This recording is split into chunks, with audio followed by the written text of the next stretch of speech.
तुम्हारी बारी।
वो मेरी युद्ध कला के प्रशिक्षण का पहला चरण मात्र था, किंतु इसके पश्चात ऋषिवर अगस्त्य ने मुझसे उससे भी कहीं अधिक कठिन अभ्यास करवाए।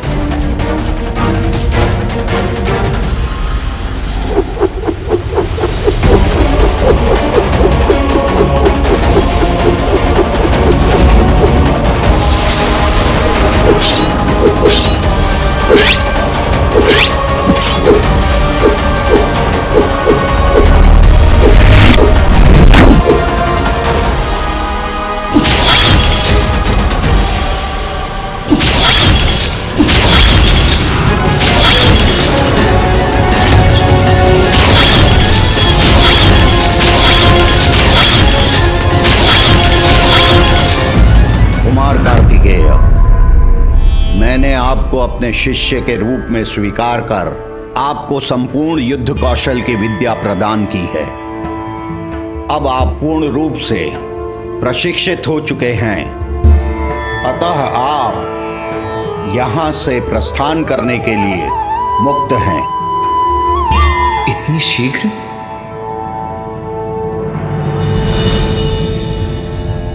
धन्यवाद गुरुदेव। कल्याण हो।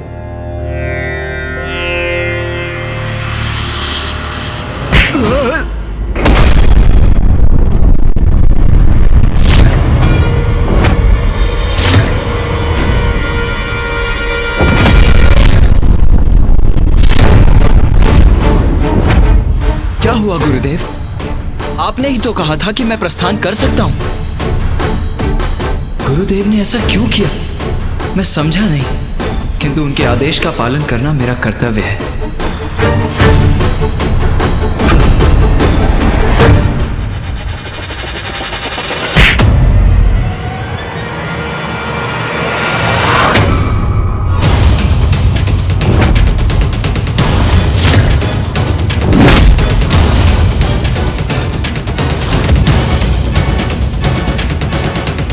किंतु गुरुदेव, आपने ही तो मुझे जाने की अनुमति दी थी।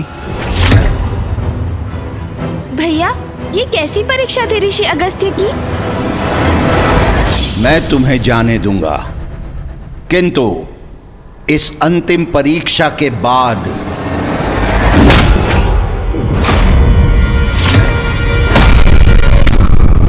परीक्षा ले रहे हैं गुरुवर, तो उसमें भी अवश्य सफल होऊंगा मैं।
आओ शिष्य, प्रमाणित करो अपने आप को।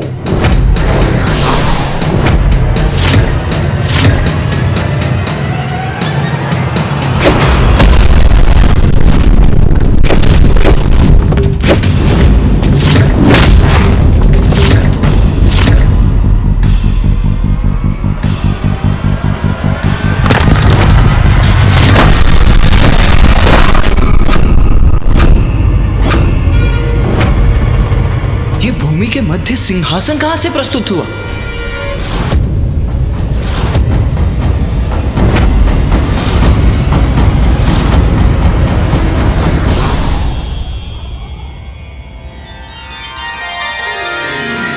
प्रणाम ऋषिवर। प्रणाम भूदेवी।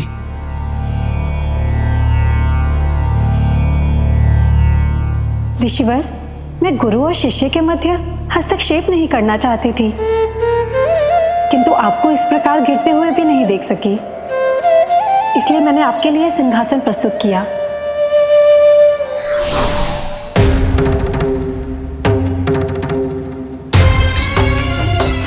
इतने सम्मानित हैं ऋषि अगस्त्य कि भूमि देवी ने उनकी पृष्ठ को धरती से स्पर्श तक नहीं करने दिया, उनको सिंहासन पर स्थित कर दिया। भैया, ऋषिवर अगस्त्य की महानता तो अद्भुत है, जिनका सभी आदर व सम्मान करते हैं। बताइए ना भैया, फिर क्या हुआ?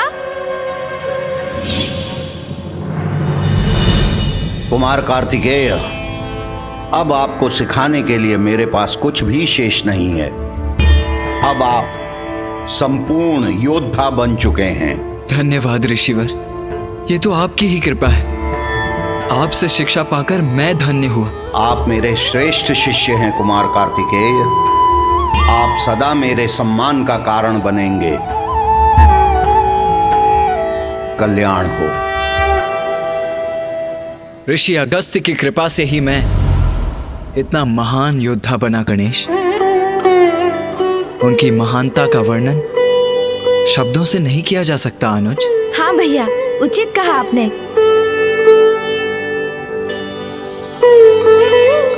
प्रणाम गुरुदेव। भैया ने जिस प्रकार बखान किया, सत्य है, असाधारण है ऋषिवर अगस्त्य। मैं महादेव को क्रोधाग्नि के प्रति अपनी आशंका व्यक्त करने की प्रतीक्षा कर रहा हूँ, किंतु सभी ऋषि अगस्त्य की कथा में इतने लीन हैं कि मैं कैसे प्रारंभ करूं?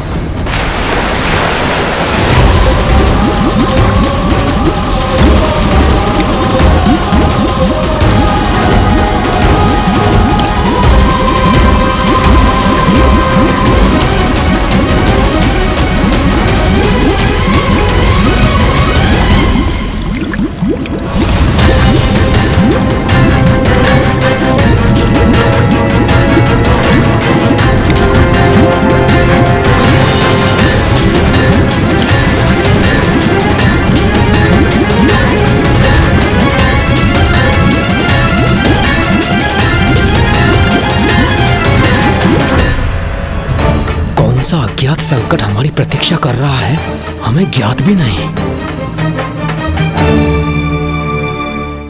किंतु पिताश्री, यदि ऋषिवर अगस्त्य नदी को अपने कमंडल से बाहर नहीं आने दे रहे हैं, तो क्या हमारे पास कोई और उपाय नहीं है?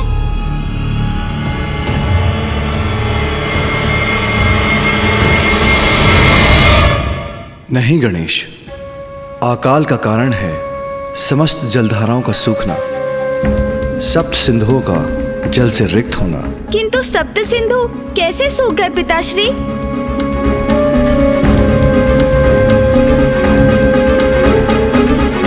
ऋषि अगस्त्य ने सप्त सिंधुओं का जलपान कर लिया।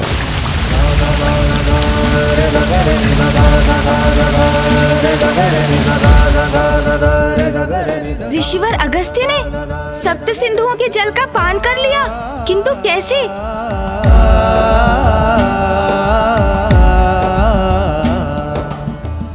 हाँ गणेश जी, हुआ ऐसा कि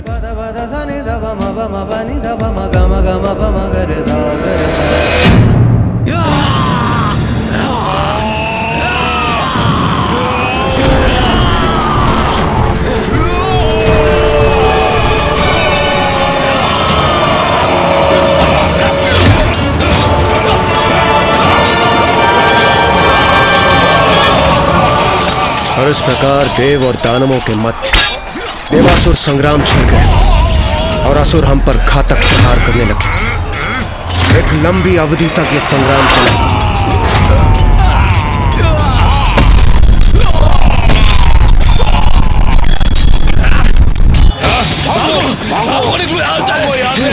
भागो जल्दी बचाओ, जाओ जाओ।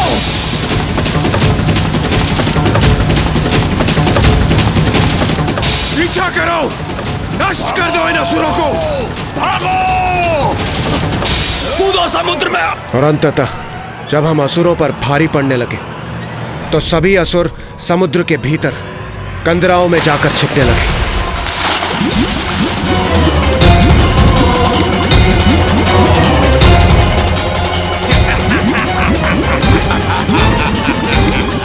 अब तुम हमें क्या मार पाओगे देवताओं? तब सभी देवताओं ने ऋषि अगस्त्य से समुद्र को जल से रिक्त करने की प्रार्थना की।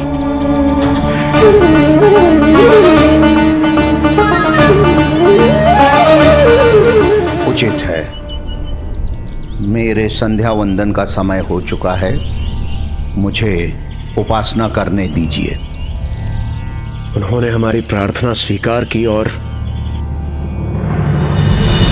ओम केशवाय स्वाहा। ऋषि अगस्त्य ने सप्त सिंधुओं के जल का पान कर लिया।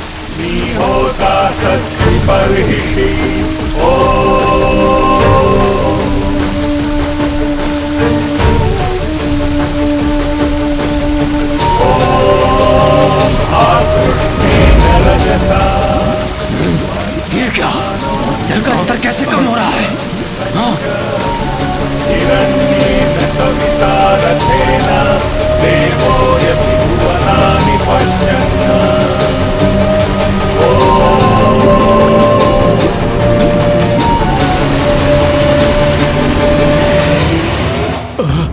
ये हो क्या रहा है? जल का स्तर कम क्यों हो रहा है?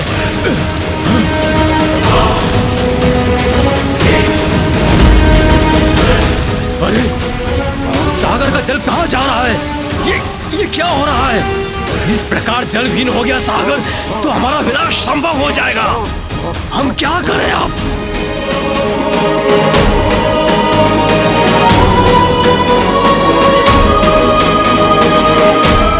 आक्रमण!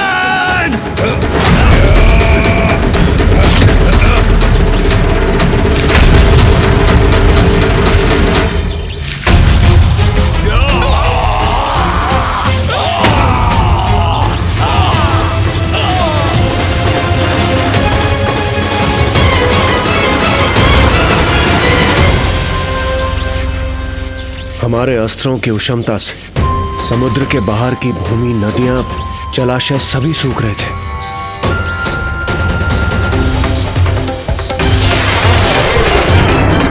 इस अनर्थकारी घटना का भीषण परिणाम होगा। हमने तो कल्पना भी नहीं की थी हमारे अस्त्रों का इतना विध्वंसक परिणाम होगा। किंतु इंद्रदेव, ऋषि अगस्त्य ने समुद्र के जल का पान कर लिया तो समुद्र में जल लौटा कैसे? असुरों के नाश के बाद हमने ऋषि अगस्त्य से प्रार्थना की कि वो जल को पुनः समुद्र में छोड़ दे,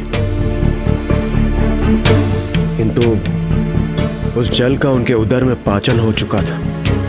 इसलिए उन्होंने लघु शंका के माध्यम से जल को पुनः मुक्त किया, किंतु उस समय में चलने वाले अस्त्रों की उष्णता के कारण दक्षिण की धरती पूर्ण रूप से सूख चुकी थी, अकाल पड़ चुका था।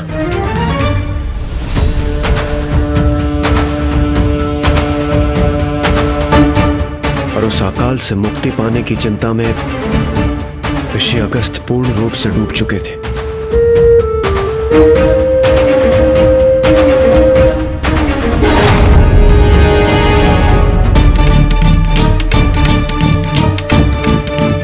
इस समस्या का समाधान ढूंढने के लिए उन्होंने एक तप प्रारंभ किया।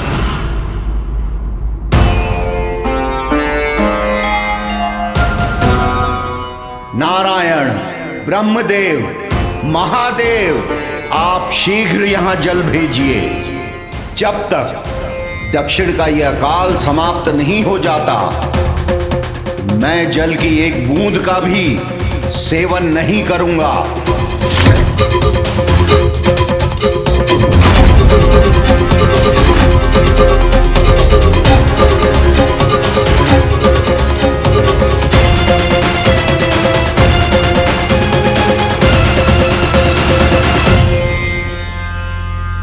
पिताश्री, क्या ऋषि अगस्त्य को उनके तप से समस्या का समाधान प्राप्त हुआ?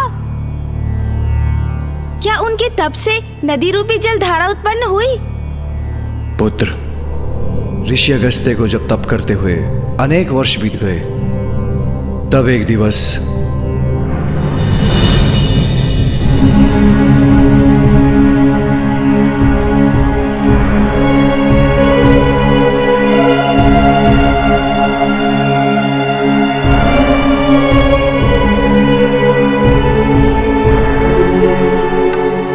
पुत्र अगस्त्य,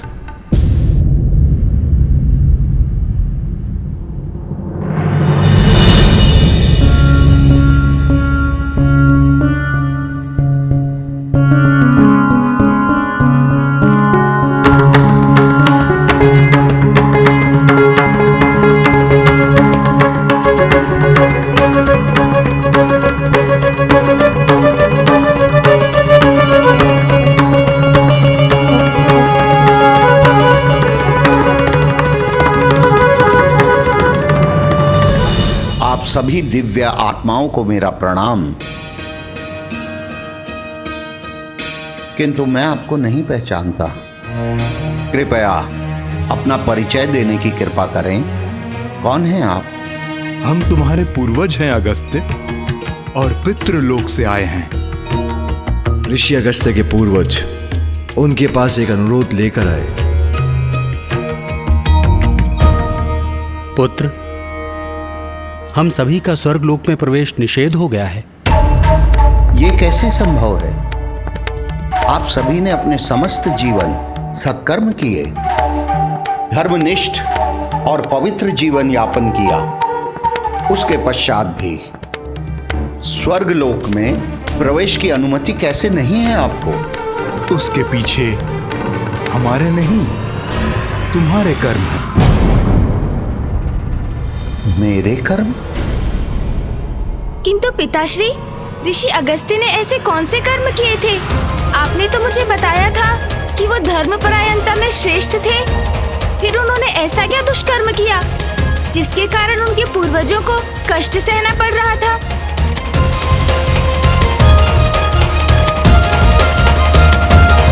कभी जो कर्म आप करते हैं वो नहीं, अपितु जो आप नहीं करते वो आपके जीवन में समस्या उत्पन्न करते हैं।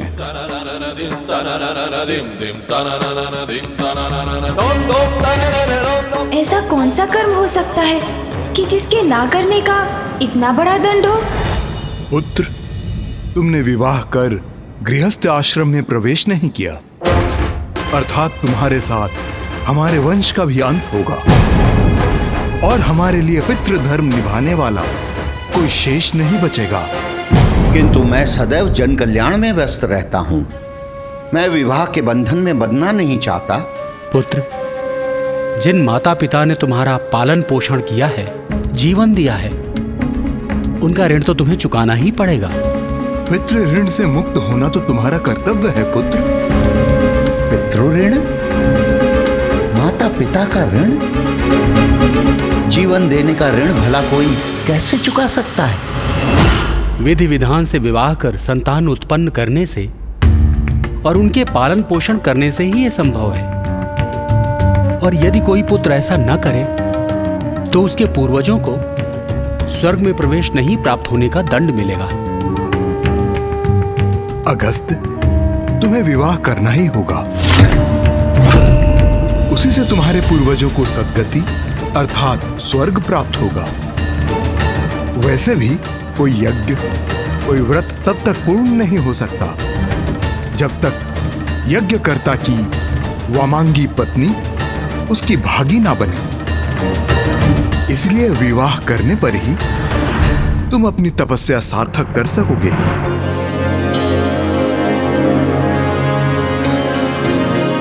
और तुम्हारे विवाह से ही दक्षिण का अकाल भी दूर होगा।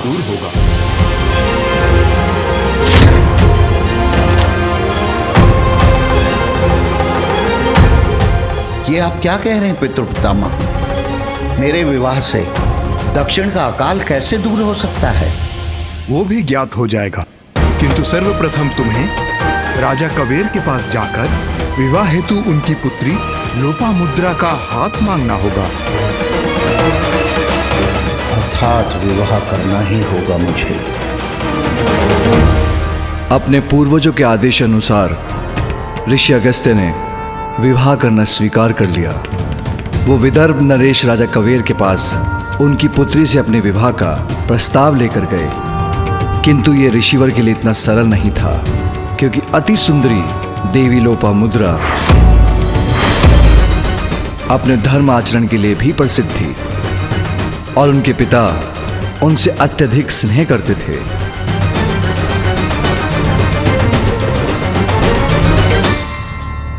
मैं समझा नहीं, किसी भी कन्या के लिए सुयोग्य वर थे ऋषि अगस्त्य, तो फिर इसमें कैसी कठिनाई थी?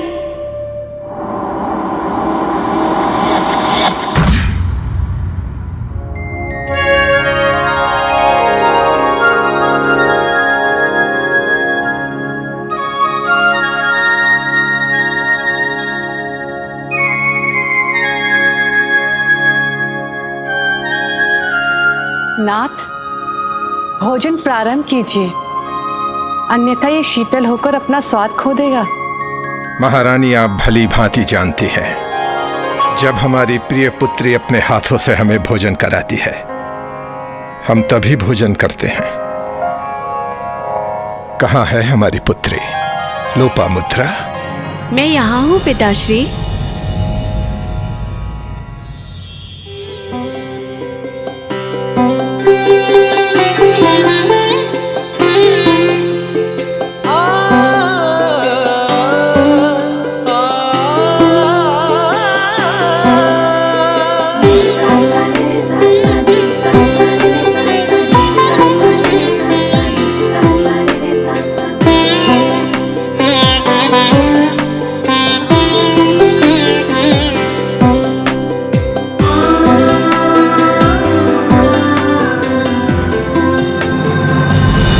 क्षमा कीजिए पिताश्री, भगवान नारायण के पूजन में मुझे थोड़ा सा विलंब हो गया।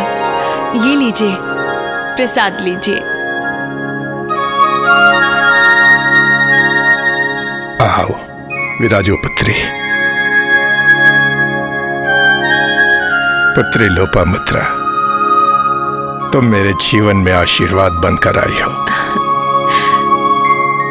जब से तुम्हारा आगमन हुआ है, हमारे राज्य में धन धान्य समृद्धि की वृष्टि हो रही है। किसी को कोई कष्ट नहीं है। प्रकृति की भी हम पर कृपा है, जिसके कारण वर्षा भी समय पर ही होती है।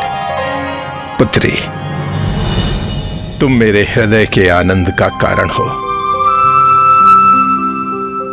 मैं तुम्हें यहां से कहीं नहीं जाने दूंगा। किंतु नाथ, आप भी इस तथ्य से भली भांति परिचित हैं, ये कदापि संभव नहीं। पुत्री तो पराया धन होती है और एक ना एक दिवस उसका विवाह संभव है और फिर वो यहाँ से चली जाएगी।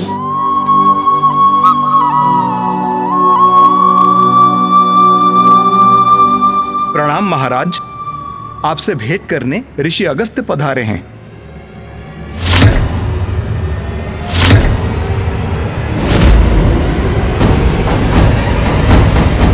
ऋषि अगस्त्य, हमसे क्या चाहते हैं ऋषिवर?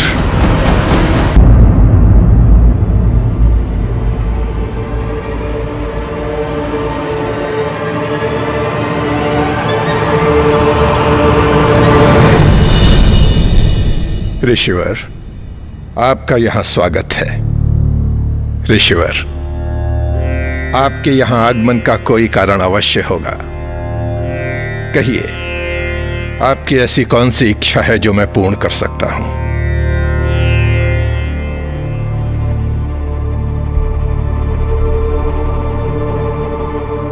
महाराज कावेर, मैं आपकी पुत्री के साथ विवाह का इच्छुक हूं।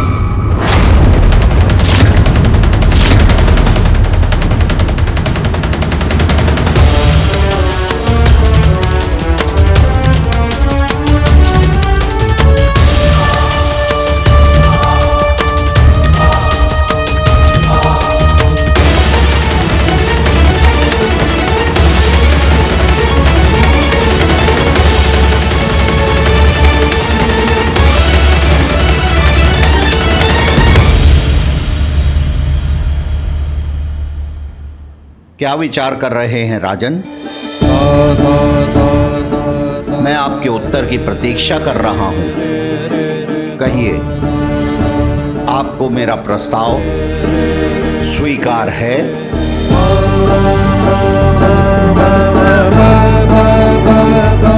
कैसे कहूं? आप जो कहना चाहते हैं निसंकोच होकर कहिए राजन। क्षमा कीजिए ऋषिवर, आप एक पिता की दुविधा और स्थिति समझ सकते हैं। ऋषिवर, मैं आपका प्रस्ताव स्वीकार नहीं कर सकता। नहीं कर सकता ऋषिवर। क्या महाराज कबीर ने ऋषि अगस्त्य का प्रस्ताव ठुकरा दिया?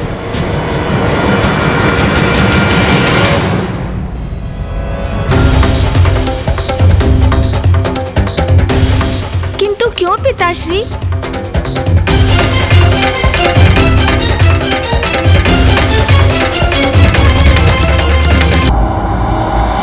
महाराज कबीर ने इतने महान ऋषि को अपनी पुत्री का हाथ देने से कैसे मना कर दिया पिताश्री?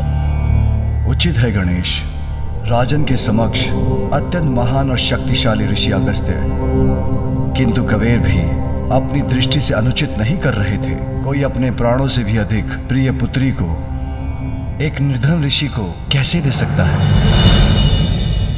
अद्भुत सौंदर्य संपन्न मेरी पुत्री का विवाह तो किसी भी राजकुमार से हो सकता है, तो फिर उसका हाथ किसी ऐसे ऋषि को कैसे दे दूं जिनके रूप की मेरी पुत्री से कोई तुलना ही नहीं। मैंने उसे सभी सुख सुविधाएं दी हैं, जो कुछ भी मेरे राजभवन में है उसी का है। रेशमी वस्त्र, आभूषण, स्वादिष्ट भोजन, उसको कहीं भी ले जाने के लिए सुंदर रथ। किंतु आपके साथ वो यात्रा कैसे करेगी? अपने पांवों पर चलकर? और आप उसे भोजन में क्या देंगे? उसका निवास कहाँ होगा? नहीं,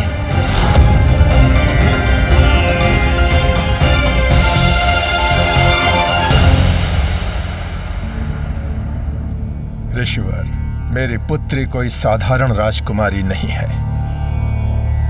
इसे प्राप्त करने के लिए मैंने अत्यंत कठोर तप किया था। ओम श्री विष्णवे नमः। ओम श्री विष्णवे नमः। ओम श्री विष्णवे नमः। ओम श्री विष्णवे नमः। पुत्र कबीर,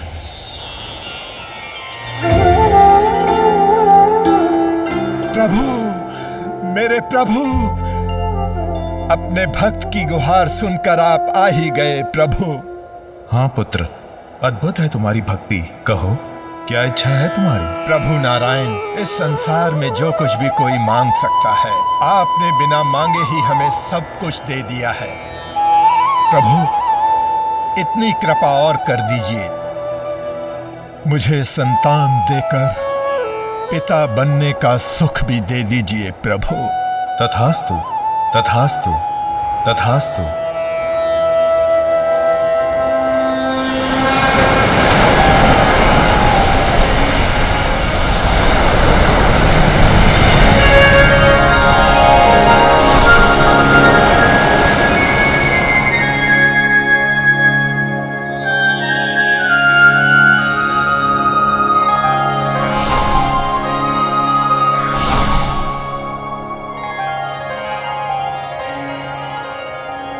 ये कन्या मैं तुम्हें पुत्री रूप में दे रहा हूं। इसका नाम लोपामुद्रा होगा।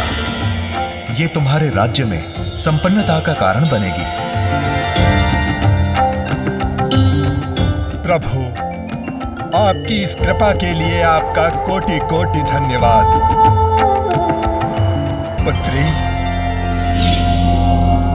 स्वयं नारायण की रचना और कृपा से प्राप्त हुई है ये। ऋषिवर, मैं आपसे पुनः क्षमा याचना करना चाहता हूँ, किंतु मैं अपनी पुत्री का विवाह आपके साथ कदापि नहीं करूंगा। यदि आप मुझे दंड स्वरूप शाप भी देना चाहते हैं तो वो भी मुझे स्वीकार होगा।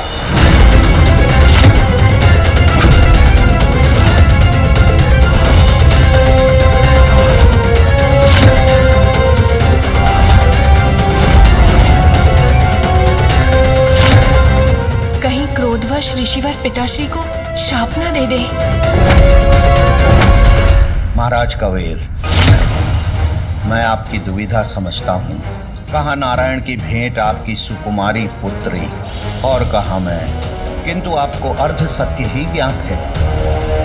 जब मुझे मेरे पितृ पूर्वजों ने आपसे मिलने के लिए कहा तो मेरी अंतर्दृष्टि से मुझे ज्ञात हुआ कि ये तो प्रभु नारायण के द्वारा ही पूर्व नियत है। यदि आपको विश्वास ना हो तो अपनी पुत्री से ही पूछ लीजिए। पुत्री, ये ऋषिवर क्या कह रहे हैं?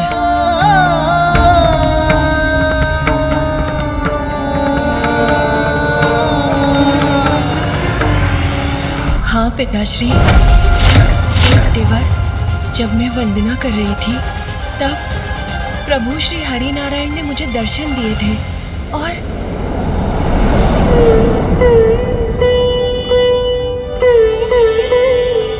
पुत्री लोपामुद्रा,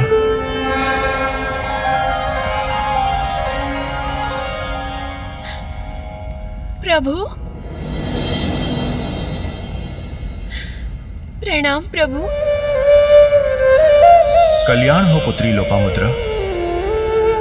उचित समय आने पर तुम्हारा विवाह ऋषि अगस्त्य से होगा, जिसके पश्चात तुम कावेरी नामक नदी का रूप धारण करके दक्षिण भारत की धरती को जीवनदायिनी जलधारा प्रदान करोगी और वहां का अकाल दूर करोगी। जैसे आपकी आज्ञा प्रभु नारायण।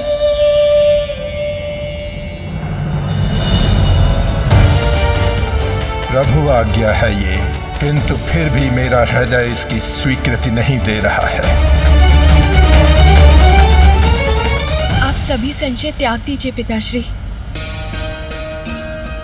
इनके रूप नहीं, इनके गुण देखिए। संसार में इनसे बड़े ज्ञानी और तपोबल शक्ति के धारक नहीं। मुझे ज्ञात है पिताश्री, आप मुझे किसी रूपवान राजकुमार के साथ विवाहित होते देखना चाहते हैं, किंतु मुझे वो नहीं।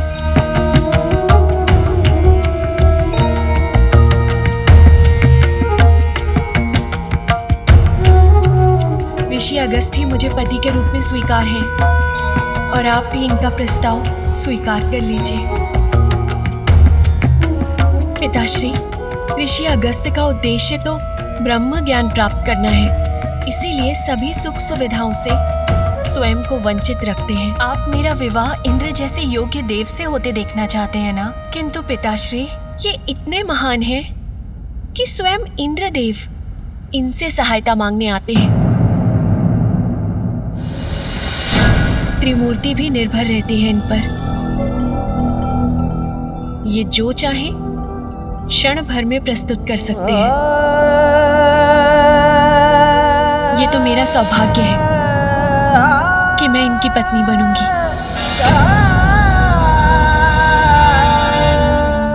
जिसके कारण आपका राज्य भी सदा सकुशल रहेगा।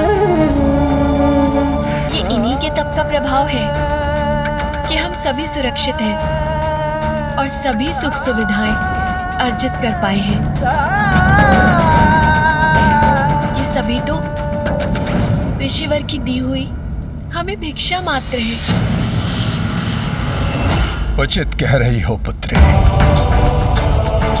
तुम्हारा मोह ही मुझे भ्रमित कर रहा था। क्षमा कर दीजिए ऋषिवर, क्षमा कर दीजिए।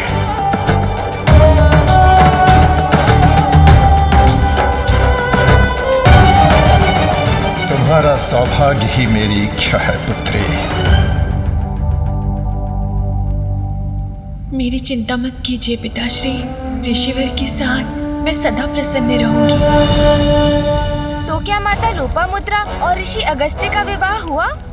और उनके विवाह के पश्चात वो कावेरी नदी में कब परिवर्तित हो गई? और वो अब ऋषि अगस्त्य के कमंडल में क्यों स्थित है?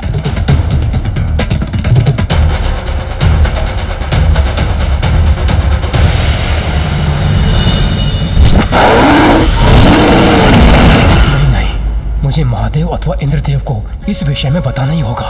अब शांत बैठना उचित नहीं। महादेव, एक समस्या है जिसे बताना अति आवश्यक है। अवश्य ब्रह्मदेव, किंतु मुझे पूर्ण विश्वास है आपकी ये चिंता कुछ समय प्रतीक्षा कर सकती है, क्योंकि प्रथम पूज्य श्री गणेश का ऋषि गौतम के विषय में जानना अत्यंत आवश्यक है। तभी वो दक्षिण में पड़े अकाल के विषय में कोई ना कोई समाधान ढूंढ सकते हैं। अन्यथा अनेकों निर्दोषों को अपने प्राण गंवाने होंगे।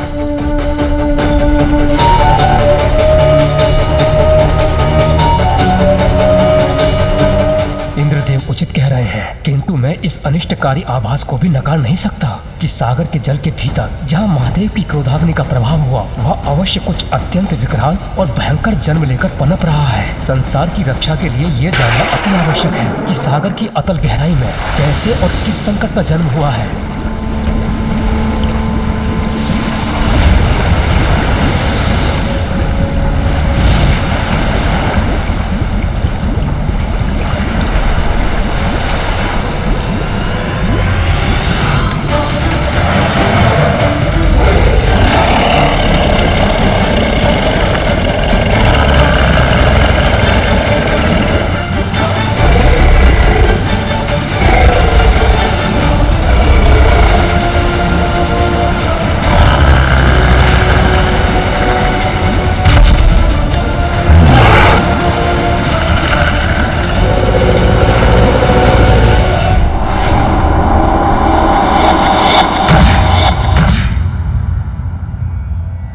पिताश्री, हमें बताइए ना, फिर आगे क्या हुआ?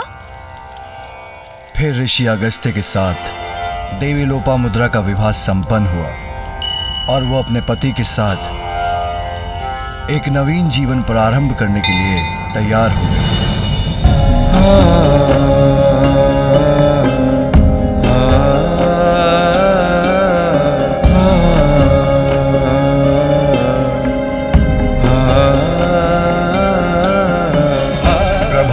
स्वीकार है मुझे, किंतु अपनी पुत्री को इस वेशभूषा में देखना बहुत कठिन है इस पिता के लिए।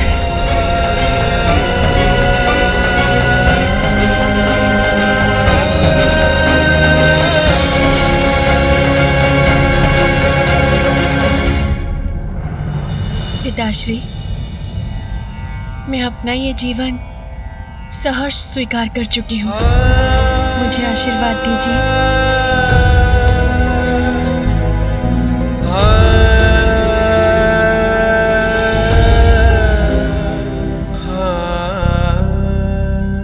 सदा सुहागन रहो।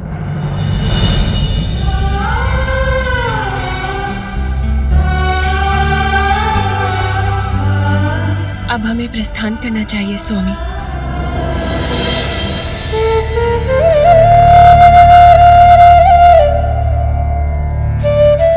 मेरी कोमल पुत्री रिक्त पांवों से इतनी लंबी और कठिन यात्रा कैसे तय कर पाएगी? उसे तो यात्रा में अत्यंत कष्ट होगा। प्रणाम ऋषिवर।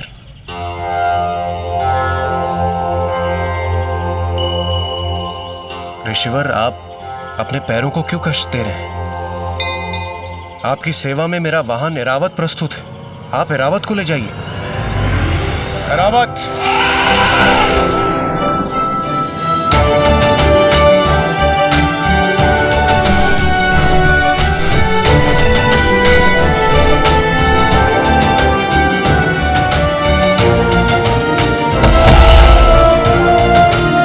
ऋषिवर, प्रभु श्री नारायण ने मुझे आपकी सेवा के लिए भेजा है। आप जहाँ कहें मैं आपको वहाँ पहुँचा दूंगा।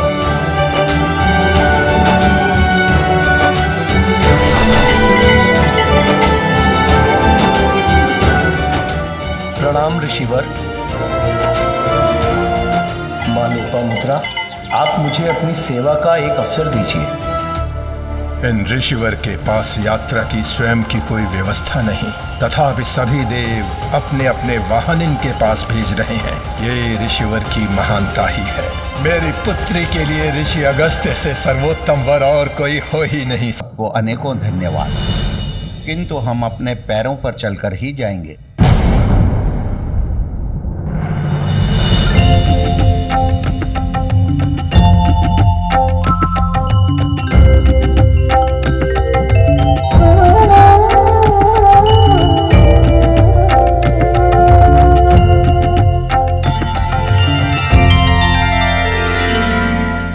क्या हुआ इंद्रदेव? कदाचित आप कुछ कहना चाहते हैं पर कह नहीं पा रहे हैं।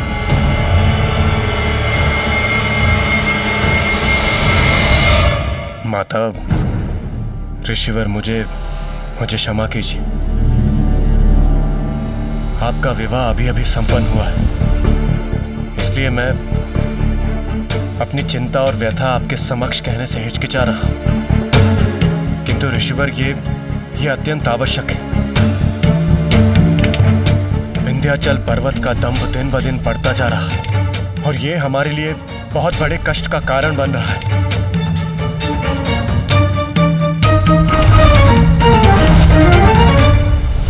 कोई कितनी भी ऊंचाई पर पहुंच जाए, उसे उसका दंभ नहीं करना चाहिए। विंध्याचल का ये व्यवहार सर्वथा अनुचित है।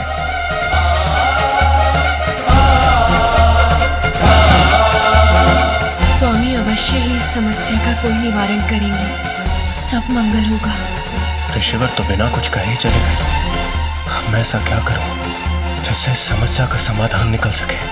इसलिए तो मैं भी आश्चर्यचकित हो रहा था कि अंततः इंद्रदेव का उद्देश्य क्या था इसके पीछे। किंतु अब मैं समझ गया, वो ऋषि अगस्त्य से सहायता प्राप्त करना चाहते थे और इसलिए उन्होंने अवसर देखकर ऋषि अगस्त्य की सेवा के लिए ऐरावत जी को कार्य में तत्काल लगा दिया। बहुत अच्छे देवराज, आप भी युक्ति लगाकर कार्य करने में कुछ कम नहीं।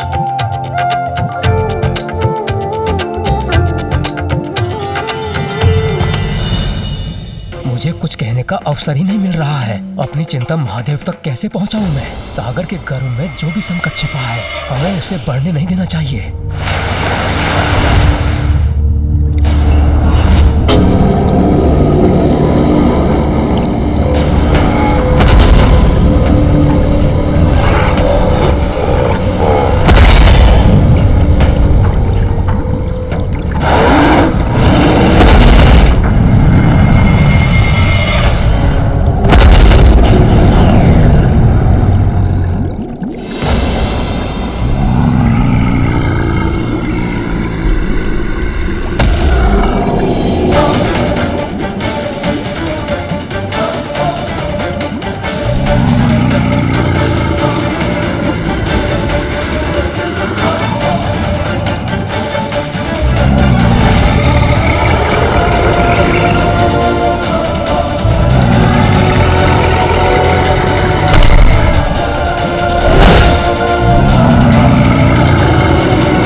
ऋषि अगस्त्य तो एक तपस्वी का जीवन जीते थे।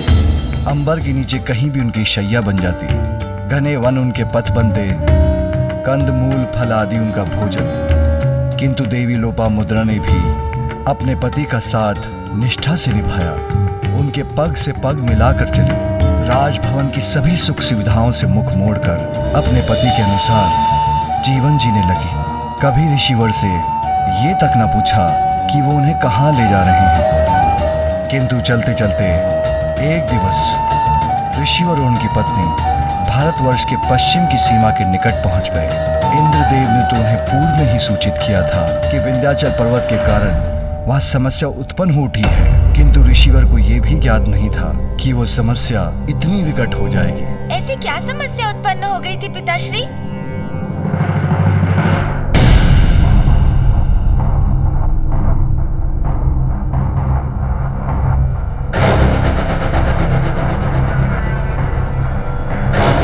उस समस्या का नाम था विंध्याचल पर्वत।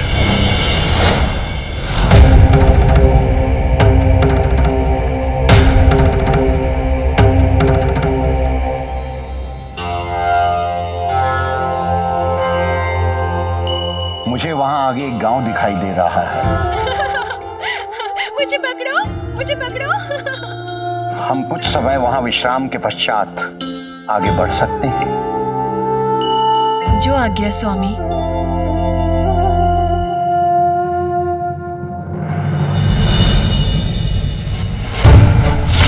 ऋषि अगस्त्य और देवी लोपामुद्रा मार्ग पर थे। इसी मध्य विंध्याचल को यह अहंकार हो गया था कि वो हिमालय पर्वत से भी अधिक विशाल है। यही प्रमाणित करने के लिए वो अपना आकार बढ़ाने लगा। मैं सबसे महान पर्वत हूँ, विशाल भी मैं ही रहूंगा। हिमालय नहीं, हिमालय नहीं, हिमालय नहीं।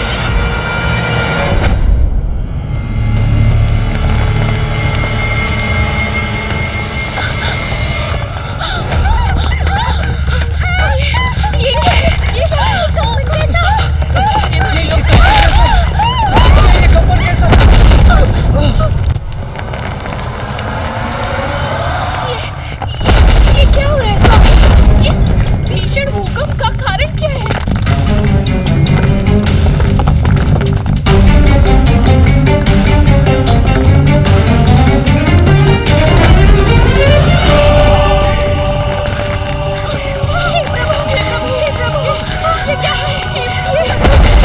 ये शिलाखंड हमारे निवास पर क्यों गिर रहे हैं? ये कैसा संकट है?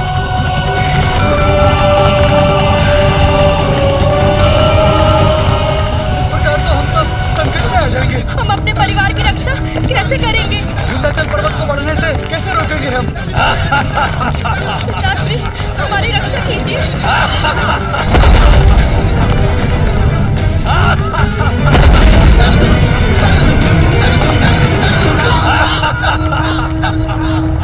ये कैसी छाया है? तो पिताश्री, फिर ऋषि अगस्त्य ने विंध्याचल पर्वत का अहंकार कैसे तोड़ा?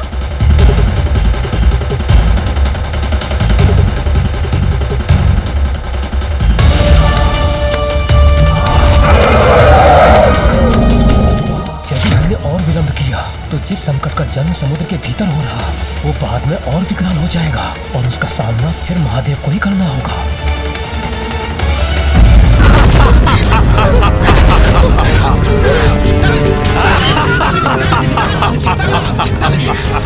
ये क्या हो रहा है?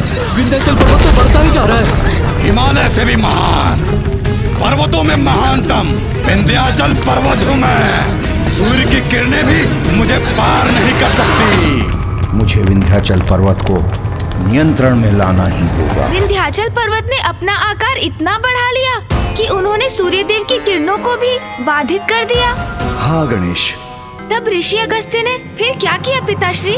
विंध्याचल पर्वत का कर्तव्य तो अपनी विशालता से यहाँ के वासियों की रक्षा करना है, किंतु वो इन लोगों के साथ शत्रुवत व्यवहार कर रहा है। यही परिणाम होता है अहंकार का। ये सब क्या हो रहा है? हमारा जीवन संकट में है। इन शिलाखंडों की वर्षा से हम अपनी रक्षा कैसे करें? हमारे तो परिवार नष्ट हो जाएंगे। पिताश्री, हमारी रक्षा कीजिए। हे प्रभु, कहाँ जाए, किधर भागे? कोई स्थान सुरक्षित नहीं है। जो अपनों से ही अपनों को पृथक करता है, रक्षक से भक्षक बना देता है। विंध्याचल पर्वत के इस विशाल आकार से हम सब नष्ट हो जाएंगे। प्रभु रक्षा करो, रक्षा करो प्रभु, हमारी रक्षा करो, रक्षा करो, भागो, भागो, रक्षा करो, अपने प्राणों की रक्षा करो, भागो।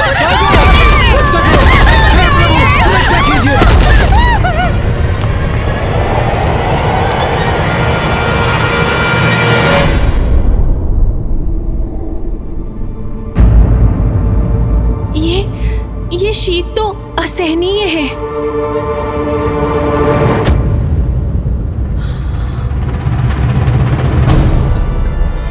स्वामी,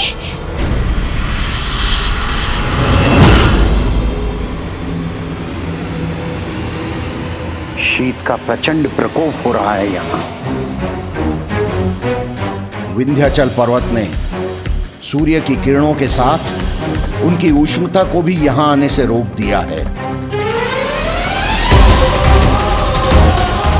इसीलिए इस क्षेत्र का तापमान गिरने लगा है। यदि ऐसा ही रहा तो यहाँ सर्वत्र हिम का प्रभाव हो जाएगा।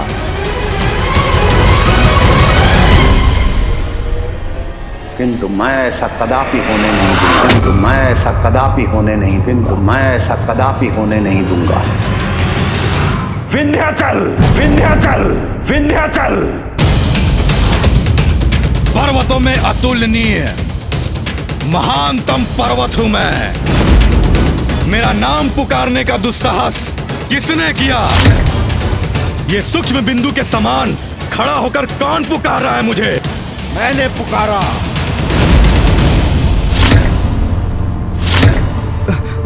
ऋषि अगस्त्य यहाँ? ऋषि अगस्त्य यहाँ, जिनका सम्मान देवता ही नहीं त्रिदेव भी करते हैं, आज स्वयं मेरे निकट पधारे हैं। धन्य हुआ मैं। सावधान विंध्याचल, कहीं कोई भूल ना हो जाए। अहंकार में इतना डूब गए तुम कि अपने गुरु को प्रणाम करना तक भूल गए। कैसे हो गया तुमको इतना अहंकार? ये कैसी भूल हो गई मुझसे? मुझे क्षमा करे गुरुवर, आप मुझे दिखाई नहीं दिए। जब दंभ में किसी का शीश आकाश से भी ऊपर उठ जाता है तो उसे स्वयं के महानतम होने की भ्रांति हो जाती है और तब उसे दूसरा कोई दिखाई नहीं देता। विंध्याचल, क्रोध में कहीं गुरुदेव मुझे शाप न दे दे। मुझे क्षमा कीजिए ऋषिवर, क्षमा कीजिए।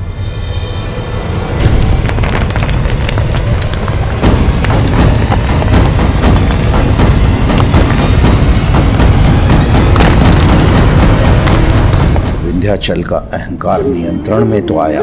गुरु का सम्मान किया इसने, इसलिए दंड नहीं दूंगा इसे, किंतु मुझे इसके अहंकार का स्थायी उपाय करना होगा।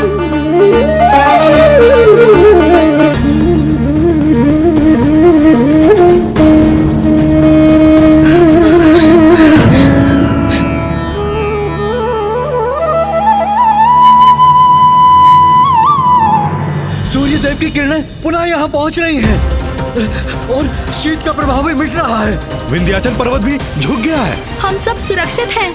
हमारा परिवार भी सुरक्षित है।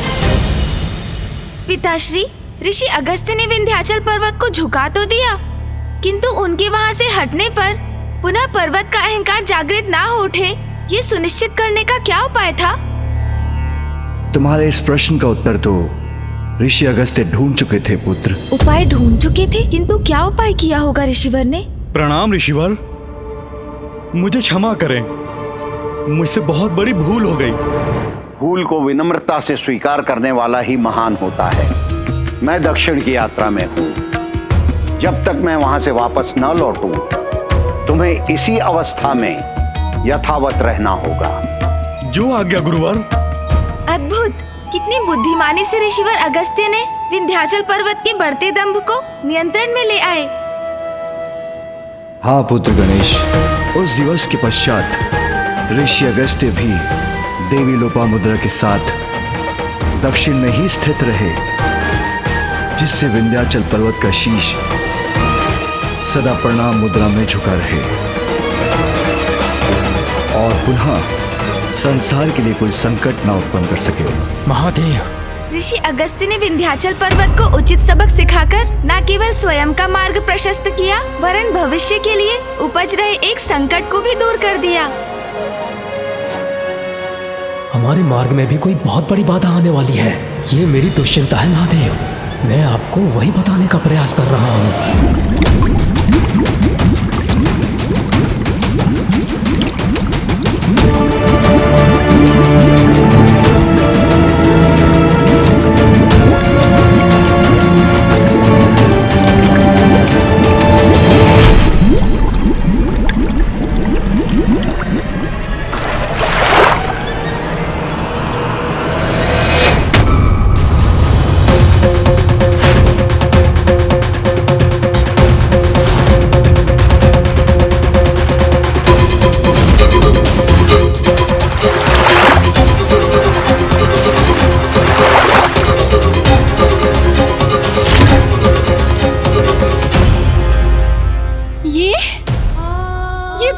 भयंकर दृश्य, जलचरों का ऐसा निर्मम संहार, उनके ये अवशेष किसी भयंकर शत्रु के उपस्थित होने के संकेत हैं। किंतु कौन आ सकता है यहाँ? किसका दुष्कृत्य हो सकता है ये? अवश्य कोई परभक्षी घुस आया है यहाँ। जो भी है, हमें उसे ढूंढकर उसका अंत करना चाहिए। उचित है, फैल जाओ यहाँ, ढूंढो उस परभक्षी को। अपने जलचरों की रक्षा का दायित्व तो हमें निभाना ही होगा।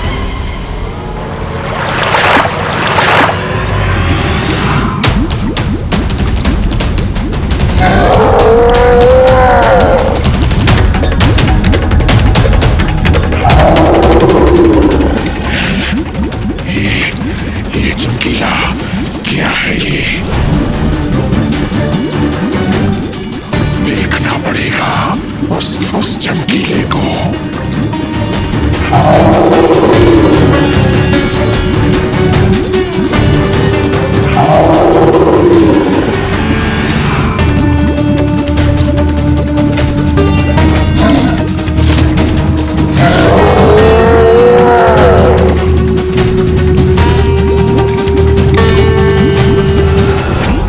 कौन है वहाँ?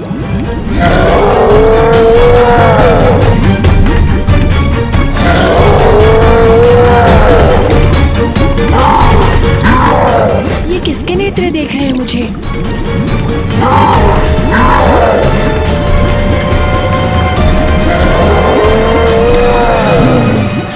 बड़ा आहार।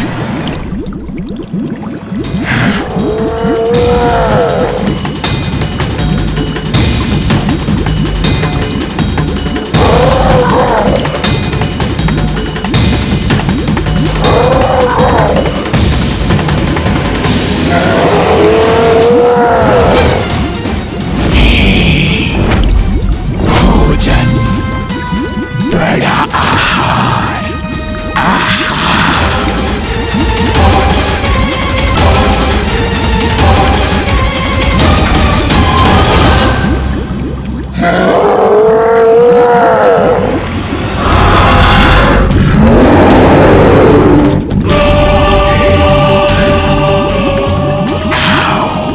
पीछे आओ।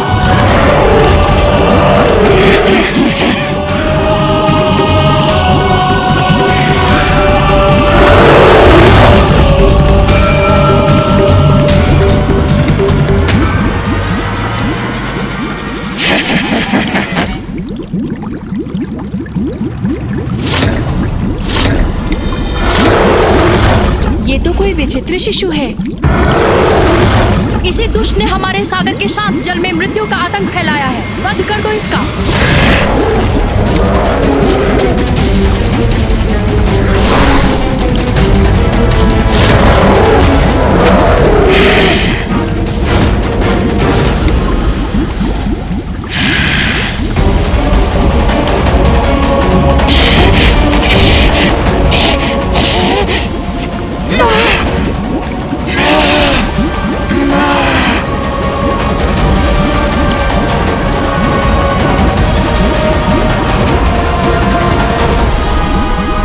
क्या कर रही हो? अपना अस्त्र नीचे क्यों कर रही हो?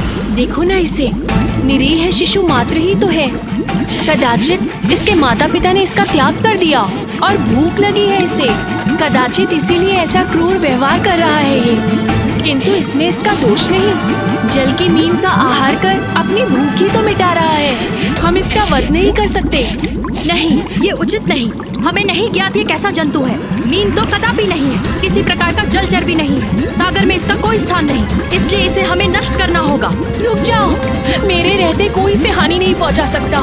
एक निर्दोष असहाय शिशु का वध करने का विचार भी कैसे कर सकती हो तुम?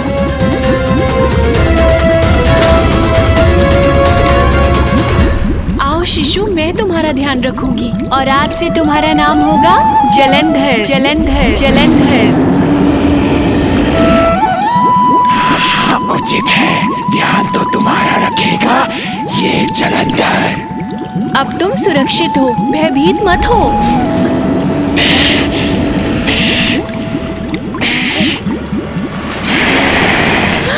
तुम सब मेरे भोजन बनोगे।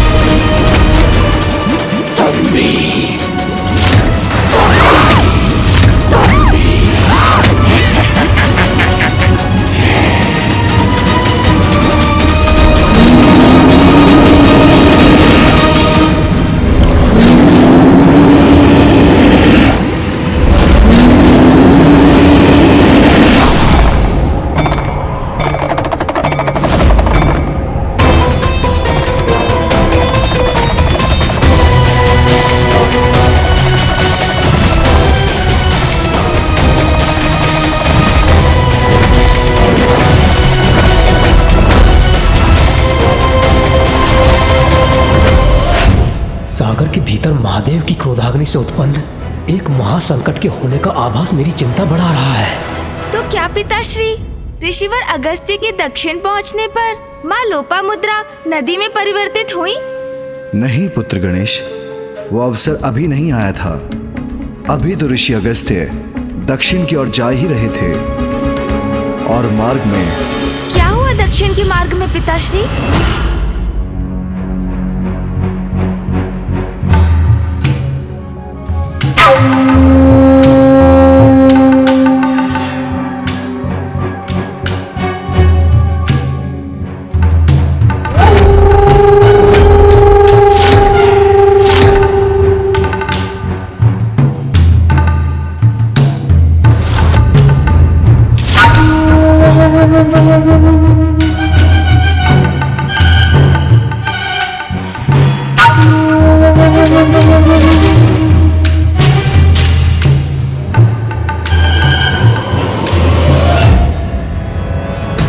कोई छिपकर हमें देख रहा है। वाह वाह, उत्तम, अति उत्तम। देखो कितना गोल मटोल हृष्ट पुष्ट ऋषि है ये। बहुत समय से ऐसे किसी ऋषि का भोजन करने का अवसर नहीं प्राप्त हुआ। इससे अपना आहार बनाकर हृदय तृप्त हो जाएगा।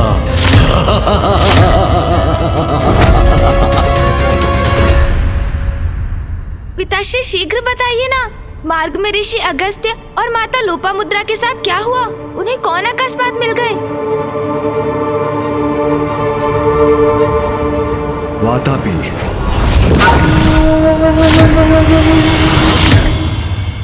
स्वामी, हम यहाँ कुछ समय के लिए विश्राम करेंगे। उचित है प्रभु, आप यहाँ विश्राम कीजिए। मैं तब तक आपके लिए वन से फल लेकर आती हूँ। उसकी कोई आवश्यकता नहीं देवी।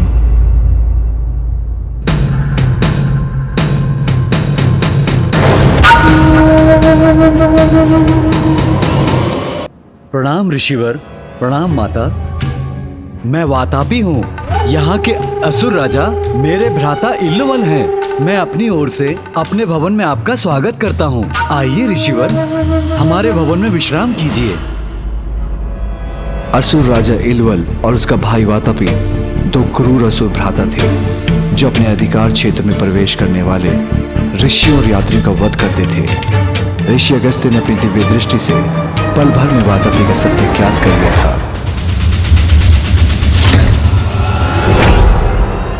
इल्वल सर्वथा में भोले भाले ऋषियों और यात्रियों को भोज के लिए आमंत्रित करता था। फिर अपने भ्राता वातापी को अज रूप में बलि देकर इन अतिथियों को उसका भोजन कराता था।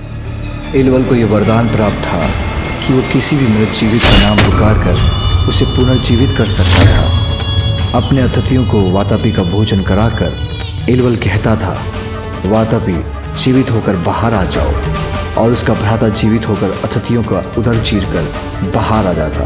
तब ये दोनों उस मृत अतिथियों का धन हड़प लेते और उसके तन को अपना आहार बनाते थे। वातापी, जीवित होकर बाहर निकलो।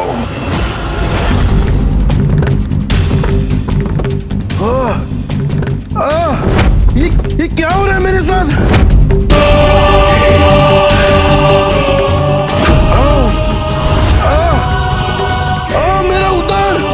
मेरा उदर फट रहा है।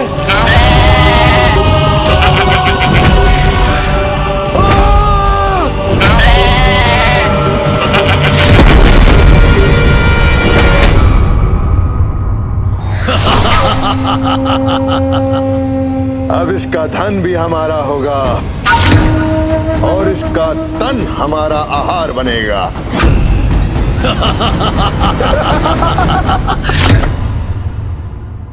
आप आएंगे ना ऋषिवर? अवश्य। मैं तुम्हारे इतने स्नेहपूर्ण निमंत्रण को अस्वीकार कैसे कर सकता हूं? मैं तुमसे और तुम्हारे भ्राता से भेंट करने तुम्हारे राजभवन अवश्य आऊंगा। प्रणाम ऋषिवर। प्रणाम माता।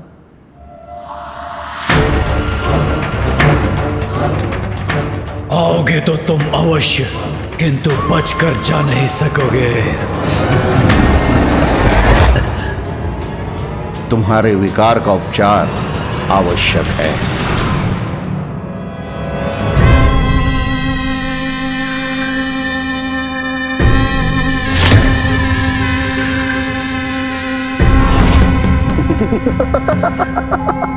उत्तम, अति उत्तम, अमूल्य आभूषण। उचित रहा इसका भक्षण करके धन की पेटी का उठाकर हमारे राजकोष में जमा कर दो, शीघ्र।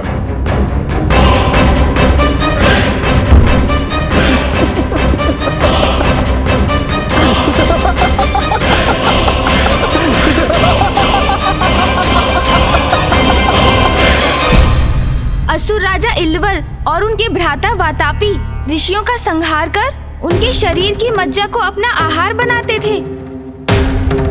ये ज्ञात होते हुए भी ऋषि अगस्त्य ने वातापी का निमंत्रण स्वीकार कर लिया। हाँ पुत्र, दक्षिण की ओर जाते हुए जब ऋषि अगस्त्य अपनी पत्नी देवी लोपामुद्रा के संग असुर राजा इल्वल के क्षेत्र में पहुंचे, वहां की प्रजा दुष्ट राजा इल्वल के अत्याचार से आतंकित थी। अन्य सभी के उनके कष्टों से मुक्त कराना ऋषि अगस्त्य ने अपना कर्तव्य समझते थे। तो फिर ऋषि अगस्त्य ने क्या किया पिताश्री? मैं यहाँ के राजभवन होकर आता हूँ, आप यहीं रुकिए। स्वामी, आप नहीं चाहते कि मैं भी आपके साथ चलूं? वहाँ जो असुर प्रस्तुत करेंगे वो आपको प्रियकर नहीं होगा। चिंता का कोई कारण नहीं है, मैं शीघ्र लौट आऊंगा।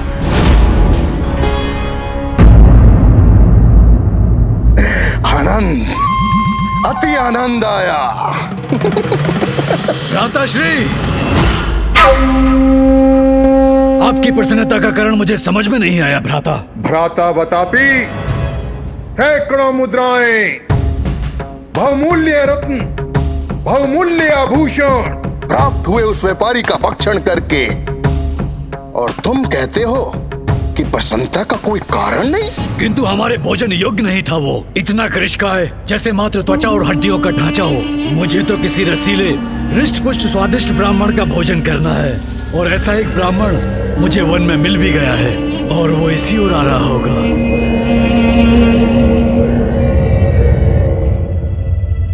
महाराज इल्वल, युवराज वातापी, महाराज आपसे ऋषि अगस्त्य भेंट करने आए हैं।